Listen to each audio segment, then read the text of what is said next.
Hey guys, Bart the Nature Guy here on another beautiful December day. I am surrounded by crows right now. So throughout this video, they are not going away. So I just was like, I'm just going to do this video anyways, but you'll hear them cawing all around me. So, but that's nature, that's how it goes. So you can kind of see that dock behind me. Today's a little bit about ice and ice depths and ice safety. Just kind of a 101 for everyone to kind of take a look at what behavior can be the kind of the best practices on the ice, especially as we go into December here and ice is starting to form on most of the lakes here in the Twin Cities. Up north, it's a lot deeper. I actually just saw a buddy of mine post on social media caught a bunch of walleyes ice fishing, and he didn't do it himself, but he said there were ATVs on the lake, that the ice was deep enough to cover, be deep enough for four-wheelers to be on there. He stated something around 7 inches. That's just barely cutting it in my book as far as my personal safety, but other people are different than me. I used to do some work right outside of high school with a guy that used to go out on sleds and lay down on sleds and use ice picks and kind of take himself out a little ways to try to find sunfish to catch for ice fishing. There's not a sunfish in the world that was worth some of the stories that he had about working around thin ice. I don't care for thin ice. I have a very strong shock response when I hit cold water, which means that you'll get a gasp if you do fall in cold water and your body's not ready for it. You'll go like, it'll just take your breath away. And if your head happens to be underwater at that point, you can really put yourself in a lot of danger, because that gasp response, it's almost like an involuntary scare moment. Like if your head's underwater, that means you're going to pull water into your mouth and possibly in your lungs, and you're going to be in a world of hurt real fast. So I get really wary around ice. Some of the state guidelines, I still am like, I would never do that with like myself, my kids, or a class of students. So I'm going to kind of go through some 101s with you all. But just a typical thing to recognize is that ice depths tend to be like, the DNR says like 3 inches for a single person, like 5 inches for a group, 8 inches for an ATV, 12 inches for a car, and like 36 at 3 feet of ice, which is what we will get to usually at some point in kind of deep February, is like for like 110 tons at a time. And I think the thing to kind of keep in mind is ice floats. So it's not like hard ground that just will break if you put pressure on it. And I'm going to step over here real quick and show you. Like, if you can imagine this being ice, like if you put pressure on it, it will depress into the water, just like if you had an ice cube in a glass. It's like if you push on it, it'll slide up and down as the water, and the water may actually come up on the edges. So if you have a lot of weight on ice, oftentimes as it depresses, you might see on the edges of lakes. This will happen with big downforce winds and big storms. You might see some breakage along the shore, but that water's kind of coming up over the edge as the ice depresses into the lake. So just kind of remembering that ice will still move. So that's where you see some of those thinner ice depths. I'm a 1 foot person, so I need to see a foot of ice before I even think about it, because ice isn't always the same on the lake. So you have a 1 foot one place. I want to make sure that the minimum that's on that lake is 3 inches, even around like a river system. So one of the things that you have to remember, I'm going to show you this, is like, let's say there's a river. So you have a flow of a river going into this big lake, this big basin right now, and it's swirling. That water's coming in from the lake. Well, it's really thin right there. And on the other side of the lake, I might be checking the depth over here and going, oh, that ice is, that's at least a foot thick, but over here it's only 1 or 2 inches. That's not going to hold me. And as I walk across the lake, I have a chance of going in there, because there's this current of fresh water that's not frozen stirring up this area, which makes it hard for ice to form. There's also underwater springs that are similar to a current from a river coming in, but it's coming up actually from the bottom of the lake, and it can stir up a hole right in the middle of the lake. So as it gets into deep winter, the ice could definitely adjust for that, but you might see a spot where in the middle of the lake that gets thinner like that. And it's not going to be always straightforward, given the temperatures of what the outside temperature is, what's happening on the lake, how the ice formed, when it formed, how cold was it when it formed, was there a lot of snow on the top, because that actually is an insulator or like a blanket to ice. So ice is really something to think about being much more like fluid. Even though it's a solid form, it still is fluid in the way that it works on a lake, how it as the spring comes, how it actually melts and breaks apart. You can see that strong white line right there. You can see that that's, this whole lake didn't form at the same time. There's this definite section right here that probably formed along the lake.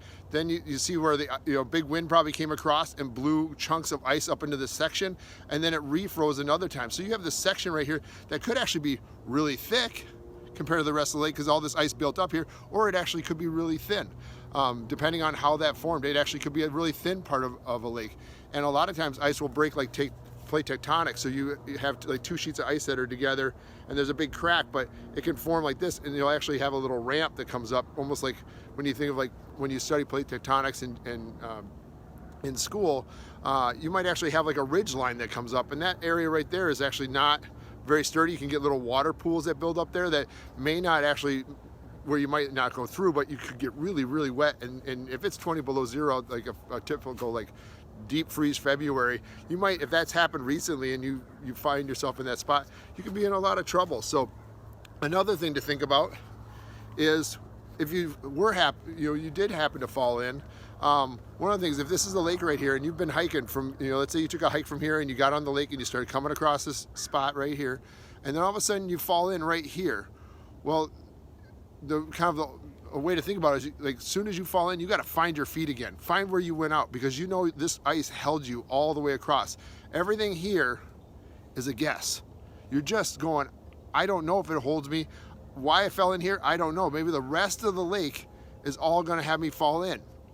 So you want to work back and turn yourself around right away and make sure you follow that same trail out.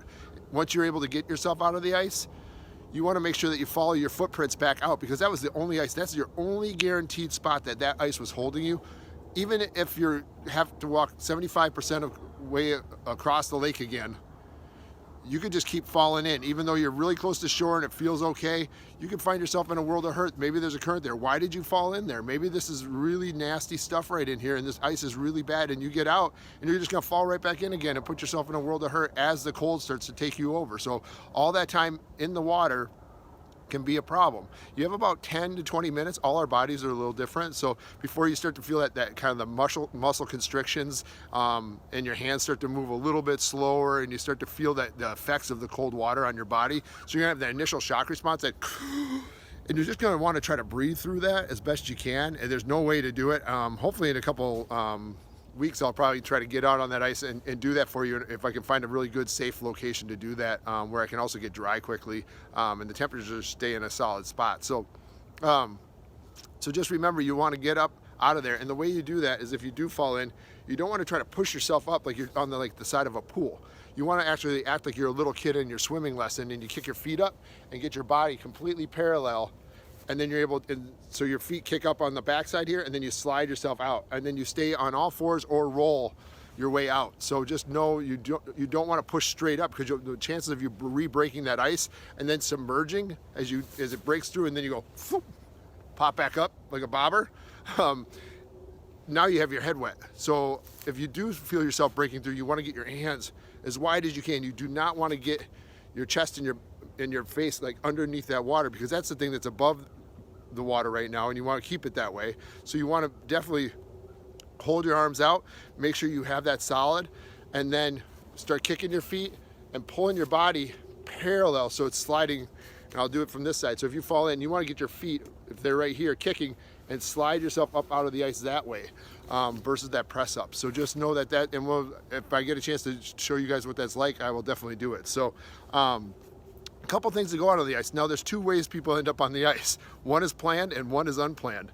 Unplanned things tend to be like a bunch of kids playing next to the lake, and their frisbee, their ball, goes off into, like kind of rolls out on the ice and is only 30 feet away. Seems really easy, but that's a really bad spot to be in. So no plan. Somebody just almost instinctually, just like a little kid or an adult, goes out to get that ball and then they fall in.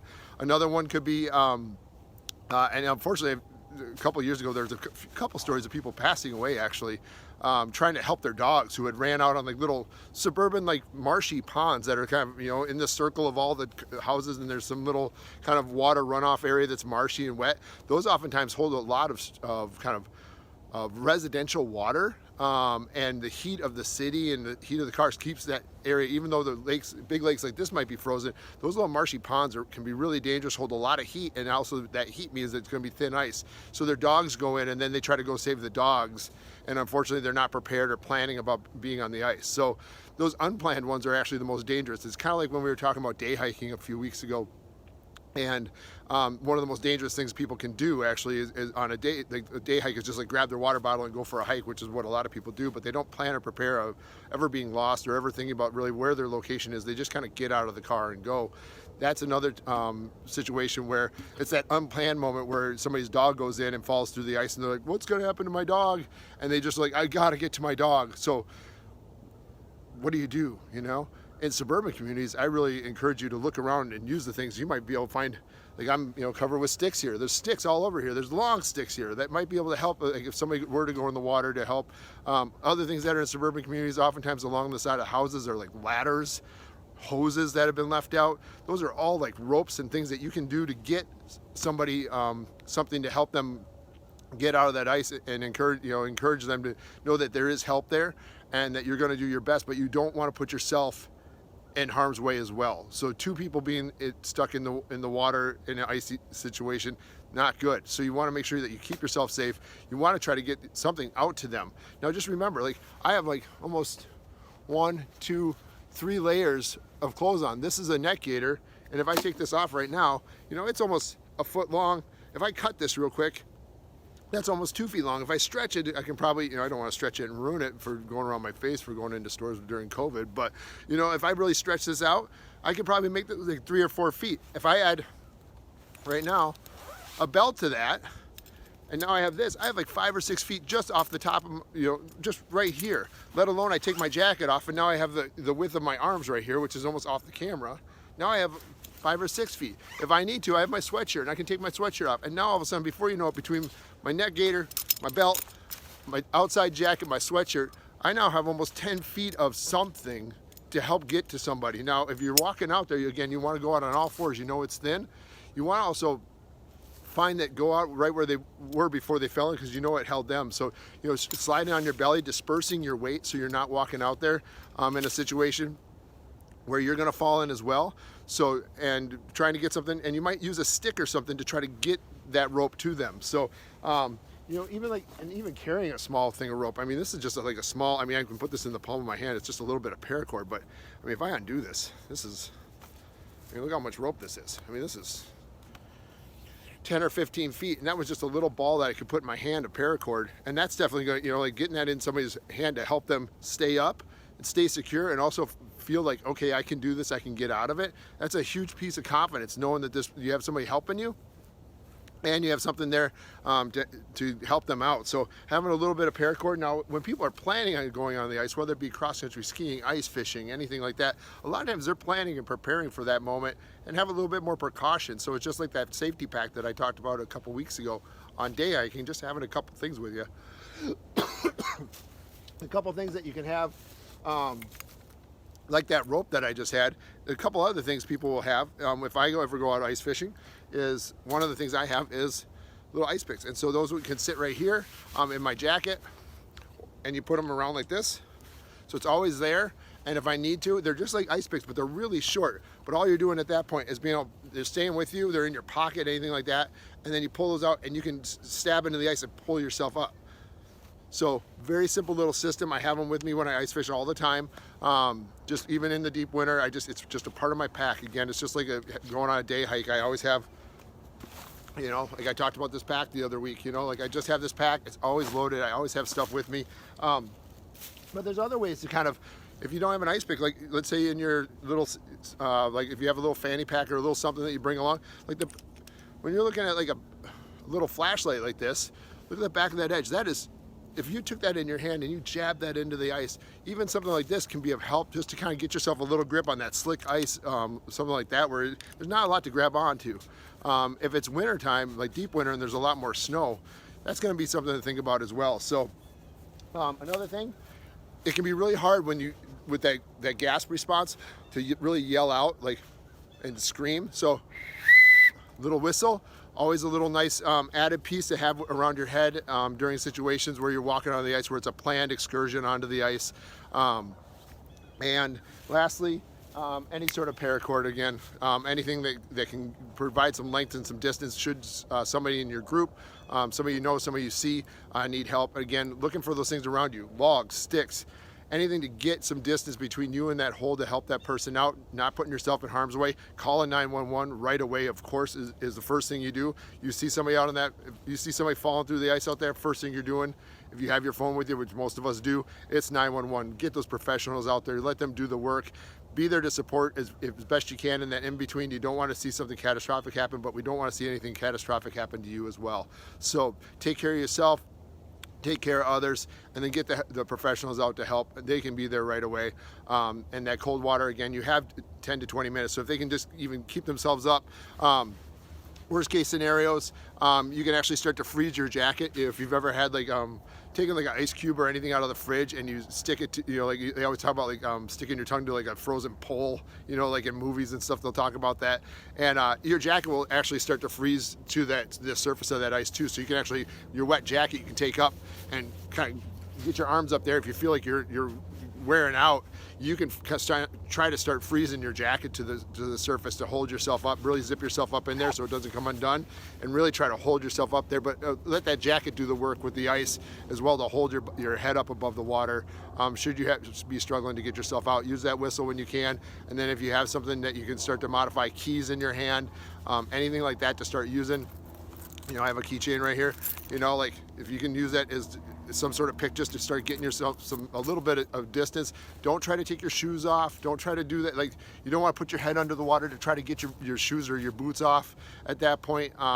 If they're easy to kick off, maybe, but again, once you get out, the water is always 32 degrees if it's not frozen. So underneath there, it's always 32 degrees. Above, it could be 10 below zero. So once you get out of the water, you have a whole nother section of concern for yourself around hypothermia and getting yourself safe. And that will be another week. So a little bit of ice safety, Ice 101 for you all. Take care, peace out. Bart the Nature Guy. There we go. We'll talk to you all later. Bye-bye.